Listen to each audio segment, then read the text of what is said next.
రైతులకు మధ్య వాగ్వివాదం.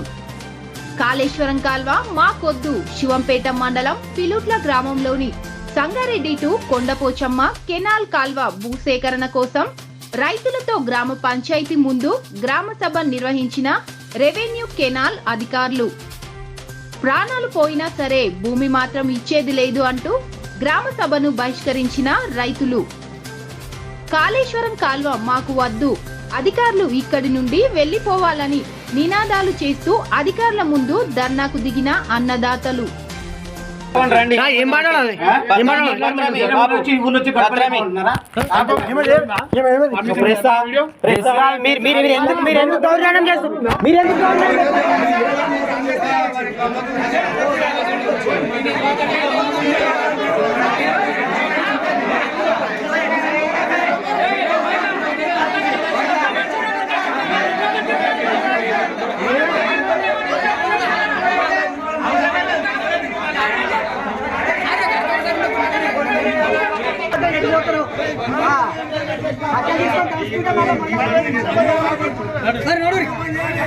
అవసరమే కావాలండి రాసుకోండి.